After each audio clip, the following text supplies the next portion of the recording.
C'est-à-dire le discours de haine.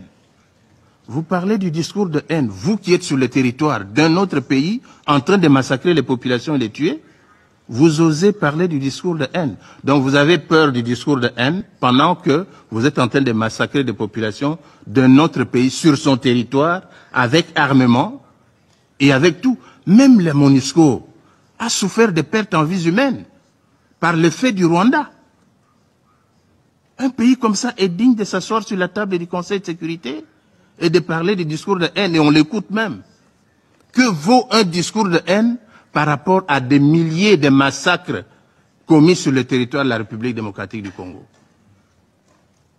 Que vaut un discours de haine par rapport à un génocide conduit par un pays membre de cette organisation?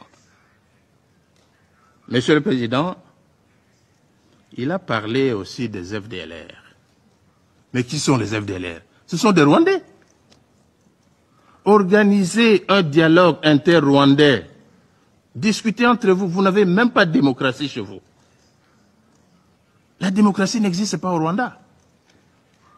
Tous les opposants rwandais sont en dehors du Rwanda. Quand ils sont à l'intérieur, ils sont tués et assassinés. Au Congo, nos opposants sont au Congo. Nous discutons.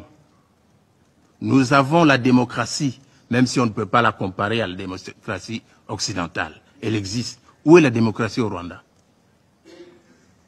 Où est la démocratie au Rwanda? Citez-moi un seul opposant rwandais qui existe au Rwanda. Ça n'existe pas. Alors venir débiter des choses du genre, voilà, discours de haine et tout consort, mais ça n'a pas de place ici. Monsieur le Président, les FDLR, parce qu'on en parle toujours, on a fait pratiquement son cheval de bataille ici. Ce sont des Rwandais, je l'ai dit. Si les Rwandais veulent la paix avec les FDLR, mais pour convoquer un dialogue entre vous, discuter. Qui plus est, ces FDLR sont où? C'est à l'est de la République démocratique du Congo. Et qui occupe l'est de la République démocratique du Congo maintenant? C'est le Rwanda et le M23. Mais nous avons dit, nous contribuons au démantèlement des FDLR. C'est ça le sens de l'accord de Washington.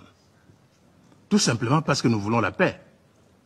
Mais qu'on ne vienne pas nous débiter ici des choses du genre comme si, à la base de toute cette insécurité, c'est les FDLR. C'est faux, archi faux.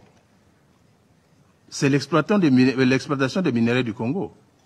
On ne va pas s'en départir, nous l'avons dit plusieurs fois.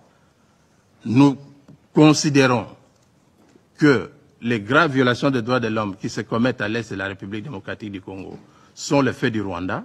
C'est un pays agresseur. On devait les traiter en tant que tels selon la Charte des Nations Unies. Nous sommes